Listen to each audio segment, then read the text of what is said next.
库尔斯克居民帮助乌克兰抵御俄军。最新战报，乌军夺回失地，北约援助不足，无法武装乌军准备作战的14个旅。俄军面临武器和物资短缺，将严重依赖盟友援助。乌军开始自行生产155毫米炮弹。俄军飞机频繁出现在阿拉斯加，这是要做什么？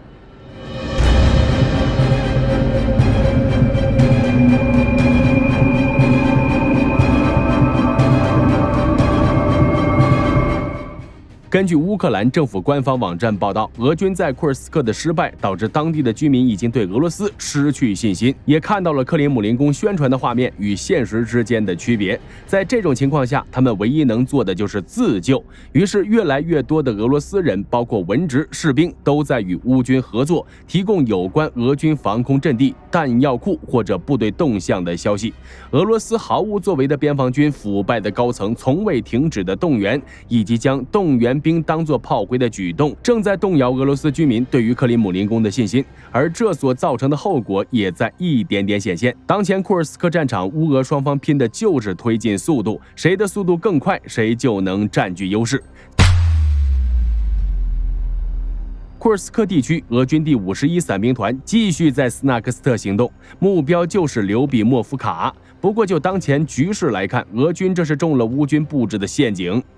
克列涅沃方向，乌军已经夺回维特雷诺、杜罗夫卡与朱拉夫卡，同时向外围攻击。维肖洛耶与梅德韦日耶附近，乌军继续发起进攻。塞姆河方向的俄军，乌军也没放过，继续打击浮桥，破坏俄军的后勤供应。如果俄军动作过慢，乌军将控制E38高速公路以南与雷利斯克以北，被困俄军的数量将进一步增加。这一点不是没可能。在俄军发动反攻前，乌军对格卢什科沃的被困俄军一直围而不攻。现在来看，乌军这是在诱敌，不仅要拿下格卢什科沃的被困俄军，还要打掉前来解围的俄军。乌军聚焦于西线的同时，俄军在东线展开猛攻。第155海军步兵旅的部队在达里诺附近拦截乌军。之前报道的博尔基被俄军攻占已经被证实。艾哈迈特特种部队指挥官阿尔蒂阿劳迪诺夫少将宣称，博尔基回到了俄罗斯的控制之下。第382海军陆战旅第810营、顿巴斯狂野师、阿尔巴特特种分队、奥塞提萨尔马特营的士兵参加了这次行动。乌克兰本土战线，由于乌克兰在库尔斯克加大攻势，俄军面临被包围的状况，俄罗斯国防部不得已从乌东战场抽调部队回防库尔斯克，而这导致的结局就是俄军在乌东地区的攻势强度明显下降。欧洲媒体报道，俄军被迫从红军村等地向库尔斯克调兵，乌克兰成功改变了战争动态。哈尔科夫方向，赫里伯科附近的哈尔科夫市以北与沃夫昌斯克附近的战斗仍在继续，但战线并没有很大的变化。乌克兰哈尔科夫集团军发言人维塔利·萨兰采夫上校表示，乌军的无人机对哈尔科夫俄军的后勤造成了很大麻烦。另一边，由于俄军损失了大量的无人机，滑翔炸弹的袭击频率在不断下降。卢甘斯克方向，俄军继续在皮库扬斯克、斯瓦托克里米纳战线发起进攻，最近取得了微小进展。战争研究所表示，一架乌克兰无人机向斯捷利马西夫卡以北的俄罗斯阵地投下铝热剂，这也就证明了俄军正在该地区推进。红军村方向，俄军依旧没有放弃推进，正在米尔诺赫拉德前进。乌军在城南组织了一条新的防线，南部地区俄军攻击放缓，俄军试图从赫尔尼克与克拉斯诺霍夫里卡向库拉霍沃推进，但在攻击哥斯特列时遭遇损失。俄军出动46辆坦克、装甲车、装甲运兵车和大量步兵，连续发起4波进攻。乌军至少摧毁俄军26辆装备，消灭大量俄军步兵。扎波罗热方向前线没有明确的变化，俄军缺乏在多个方向同时进攻的能力。当前最主要的目标是红军村与库拉霍夫，并且应对库尔斯克地区的危机。黑海方向，大量的俄罗斯舰船离开新罗西斯克港口，有媒体表示，港口已经没有俄罗斯船只。根据乌克兰海军报道，在9月15日，黑海上出现了16艘俄罗斯军舰，其中7艘可以发射口径导弹。不过，乌克兰海军发言人德米特罗·普列滕丘克表示，从新罗西斯克港向海上部署军舰，并不会影响黑海的局势。乌军武器不足，无法反攻，北约援乌武器的运送速度太慢，俄罗斯也面临武器短缺的困境。9月15日，泽连斯基在接受 CNN 采访时表示，乌克兰没办法从外国伙伴那里获得足够的军事援助。当前已经准备好的14个旅中，仅装备了4个旅不到。当前的乌克兰也没有额外的武器可以用。在去年美国争论是否援乌610亿美元期间，乌军将已经用了能使用的一切。援助过慢的问题其实早就出现了。泽连斯基在7月份接受彭博社采访时就表示，乌军14个旅仍未配备美国国会已经决定送往乌克兰的武器。就火力军而言，北约当前最应该考虑的不是援助什么武器，而是如何加快援助武器抵达乌克兰的速度。每次拖延军援都会在前线产生不利影响。在武器方面，唯一的好消息就是炮弹。根据基辅独立报报道，乌克兰总统顾问亚历山大·卡梅申在接受媒体采访时表示，乌克兰已开始自行生产155毫米口径炮弹。在被任命为乌克兰总统顾问之前，卡梅申曾担任乌战略产业部长。在此期间，乌克兰军用物资产量有所增加，预计到今年年底产量将增加2倍。在弹药方面，乌克兰一直想提高弹药产量。2023年的时候，乌克兰国防工业集团就表示，已经掌握了82毫米迫击炮炮弹、122毫米和152毫米炮弹，以及125毫米坦克炮弹的生产。2024年6月7日，乌克兰国防工业集团就宣布正在开发制造北约标准口径155毫米炮弹。乌克兰军工人员正在学习生产这些弹药。7月份就有媒体报道，乌克兰完成了155毫米炮弹的测试，第一批弹药已经生产，正在为2024年下半年的批量生产做准备。在北约援助下，乌军现役武器中已经拥有很多155毫米口径的火炮，但之前的炮弹都依赖北约军援，当然队友也相当负责。去年5月，美国还开设了一家新工厂，为乌克兰生产155毫米弹药，并提高了一些现有工厂的产量。但是就跟火力军上面说的那样，援助速度有些慢，乌克兰自己生产就不用考虑这些问题。而且火力军估计，乌军155毫米炮弹的生产与之前提到的地下工厂有关。只是很可惜，卡梅申并没有透露太多消息。另一边，俄罗斯也面临武器短缺的问题。根据战争研究所报道的消息，俄罗斯的武器生产和采购可能会面临越来越大的挑战，而克里姆林宫会越来越依赖外国伙伴来满足其武器的需求。当前的俄军主要依赖苏联留下来的武器来维持乌俄战场上的进攻节奏，只是这种情况不可能一直持续下去，库存总有一天会用光。而且在乌俄战场上，俄军已经出现装甲车不足的问题，最直接的证据就是摩托车与全地形车越来越多。另一边，俄罗斯也不可能动员经济和国防工业全力生产军事装备。退一万步来讲，就算是俄罗斯要破釜沉舟，开足马力建造武器，由于劳动力短缺与北约的制裁的影响，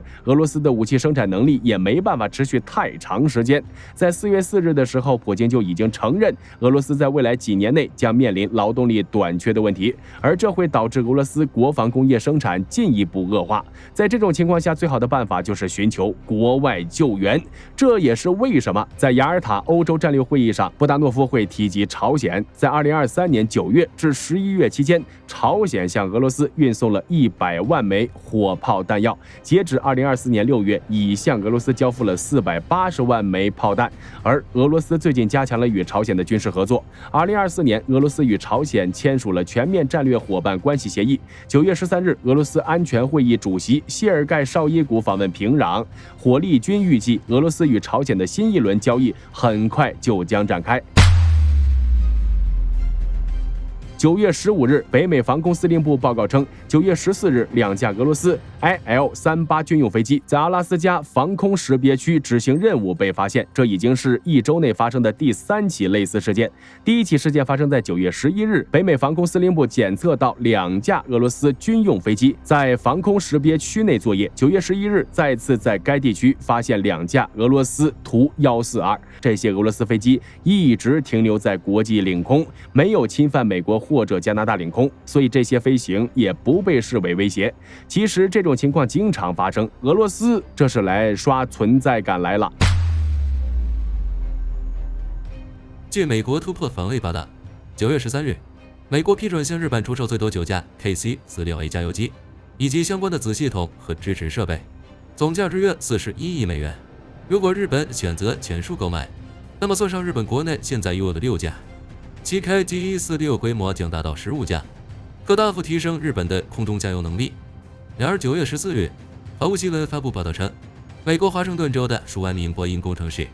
停止了罢工，可能会影响到波音公司整体的生产工作，其中就包括 KC-46加油机。目前美国方面尚未对此进行回应。据英国媒体9月12日报道，德文波特海军基地最大的干船坞9号船坞，在花费2亿英镑进行升级之后，现在已经重新开放，可以进行相关舰艇的维护整修工作。9号船坞的升级侧重于支持服务和基础设施的现代化，包括增强安全性以及引入替代机械搬运包等。另外，它还能够缩短英国皇家海军前卫级核潜艇的维护时间。该潜艇对英国皇家海军来说至关重要，能够提升海军整体的部署效能。据法新社报道，由于以色列对哈马斯主力部队进行了清剿，导致哈马斯失去发动大规模反击的能力。目前，哈马斯已发布声明，希望立即执行基于美国总统拜登提议和联合国安理会决议的停火协议，在不向任何一方提出新条件的情况下，以色列在加沙地带立即停火。如果以色列方面选择同意的话，那么这场以哈之争可能会就此落下帷幕。据以色列时报报道，9月12日，以色列特种部队乘坐直升机突袭了马斯亚夫科研中心基地。在这次行动中，由以色列无人机提供空中掩护，不仅炸毁了叙利亚的军车，还封锁了周围道路。而且据有关媒体报道，在突袭行动前，以军还袭击了马斯亚夫的俄军通讯中心。也就是说，这次行动不仅造成了叙利亚方面的损失，还让驻叙俄军颜面尽失。此外，分析人士还认为，以军特种部队乘坐的直升机很有可能获得了美国海军的支持，因为要深入叙利亚境内袭击哈马省，以军只能从最近的海域发起行动。而美国海军部署在以色列和黎巴嫩海岸附近的黄蜂号2栖攻击舰，正好可以扮演这个海上支持角色。另一方面，在以军对叙利亚霍姆斯和哈马省的科研中心与导弹研发基地发起了进攻中，驻叙俄军防空部队的IS-400和铠甲 IS 防空系统被做出有效拦截，这让外界产生诸多猜测：究竟是俄军的空防系统不给力，还是说俄军根本就没有在认真拦截呢？据中时新闻网9月14日报道，此前美国希望巴基斯坦能够以3.4亿美元的价格接收12架蝰蛇直升机，但是这笔交易失败了。随后，斯洛伐克将价格提升到6亿，希望能够促成这笔交易。可是，在获得美国批准之后，斯洛伐克希望高出价格的部分能够转移至其他武器购买，如 F-16战机及防空系统，这引起了美国方面的不满。乌克兰国会议员伊夫琴科借此机会向美国提出请求，希望能够通过军售方式获得这批直升机，以支援前线部队作战。他认为，若斯洛伐克无需这些直升机，应尽快交付给乌克兰。此外，乌克兰还计划在本国建立生产线，与美国进行更深入的工业合作。9月13日，法新社报道，罗马尼亚帮助乌克兰培训的飞行员，本周已经开始接受 F-16的训练，人数为4名。当前进行的是理论方面的培训，实践训练就要到了年底了。北约援助的 F-16在8月初就已经抵达乌克兰，只是就现在的战场情况而言，乌军需要更多的 F-16。并缺乏驾驶 F-16的飞行员。目前 F-16飞行员的培训以丹麦与荷兰主导的联盟为主。美国海军着手淘汰尼米兹号，交付亨廷顿英格尔斯工业公司一份价值1840万美元的合同，就停用舰上核动力进行初步规划。这是尼米兹号退役的第一步。合同要求亨廷顿英格尔斯工业公司在今年11月向海军提交停用计划，之后海军将让尼米兹号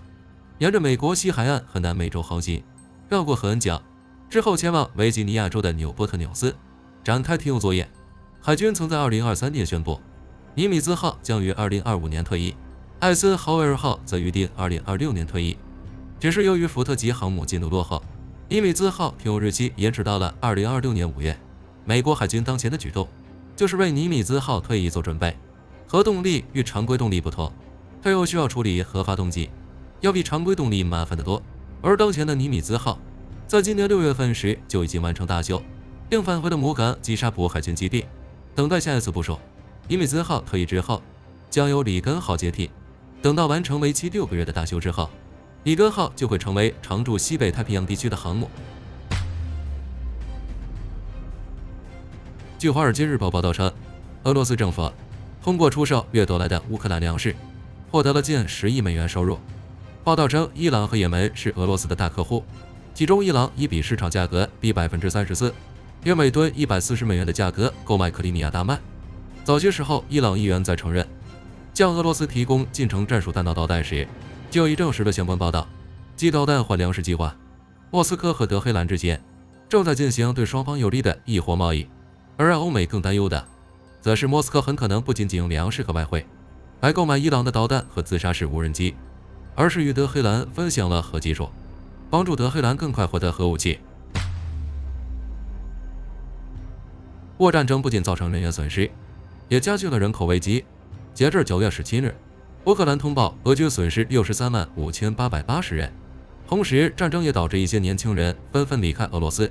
这使得俄罗斯人口出生率创下25年来新低，即每一位妈妈平均只生 1.5 个孩子，远低于可持续人口所需的 2.1。为了维持人口数基准，俄罗斯已将提高出生率列为国家优先事项，甚至俄总统普京还鼓励女性多生孩子，提倡每个家庭生育8个子女。俄罗斯远东滨海边疆区卫生部长谢斯托帕罗夫也公开呼吁多生孩子，甚至其表示上班太忙不是不生育的理由，工作闲暇时间、午餐、下午茶时间都可以用来生孩子。总之，俄罗斯生育率已经到了全国都要努力的时候，不然将严重影响俄罗斯未来。据中时新闻网报道，美国安杜利尔公司推出了一种新型的模块化巡航导弹，名为梭约，它有着不同的模块组合，可以根据任务需要进行实时调整。目前已设计出3个版本，分别为梭约100、梭约250、梭约500。每种梭约导弹的整体布局大致相同，中间有一对弹出式机翼，后面有折叠式尾翼，均有小型涡轮发动机提供动力，区别在于重量。其中梭约100是最轻的一种，弹头重量只有16公斤。它可由陆基载体战斗机、直升机或无人机发射，陆基射程约110公里，空射射程约150公里。梭约250的弹头重量与梭约100相同，但射程方面有了很大提升，陆基射程约270公里，空射射程约370公里，且未来还能够通过升级改装，实现在如海马斯多管火箭系统等装置上进行发射。至于梭约500，它专为远程打击任务而设计，目前只有空射版本，其弹头重量超过45公斤，射程超过920公里，可通过 F-151、F-16战机或是改装的 C-17、C-130运输机进行发射。此外，按照安杜利尔公司的说法，由于这3款导弹均采用了高度模块化的设计，它们的组件可以互通使用，因此在制造成本方面要比传统导弹降低约 30%， 而且在生产组装方面也更加容易进行。目前这些导弹的生产链已经稳定，能够轻松实现量产。值得一提的是，美国空军近年来一直都在寻求成本低并可快速实现量产的远程精准武器。目前来看，这款梭约导弹非常符合美国空军的需求，因此其很可能会成为美国空军未来导弹的候选者之一。据保加利亚军事网报道，俄罗斯新一代隐形轰炸机的研发工作目前已取得了最新进展，其原型机已经接近完工。按照俄罗斯的说法，这款隐形轰炸机名为未来远程航空兵系统，旨在取代老化的图95和图160战略轰炸机。除了常规的传统打击外，它还可以执行核威慑等特别作战行动。通过俄罗斯以往的设计理念来看，该国更加偏向于重型装甲和强大火力，而非隐身能力。因此，为了能够弥补隐身方面的不足，俄罗斯特意为这款轰炸机做了隐形设计，比如较小的飞翼布局以及雷达截面积等，使其能够在一定程度上提升隐身能力。同时，俄罗斯的科研人员还在开发新的隐形设备以及航空电子设备，想要借此避开欧美国家的防空系统。分析人士认为，尽管俄罗斯在轰炸机开发上经验丰富，比如有成熟的研发机构和军事航天基础设施等，但就当前局势而言，其尚需要承担战争带来的庞大军费支出。再加上这款隐形轰炸机距离研发成功并投入实战尚还需要不短的时间，因此该轰炸机目前并不具备实际性的威慑力。如果俄罗斯执意一边大力搞科研，另一边又疯狂搞战争，这必然会让俄罗斯本就不堪重负的经济问题变得更加严峻。届时可能战争还没打完，内部经济就已经崩盘。好了，这期视频到这儿就结束了。各位觉得乌军这一次可以顺利包围俄军吗？可以在视频下方留言，大家一起讨论。我是火力军，下期见。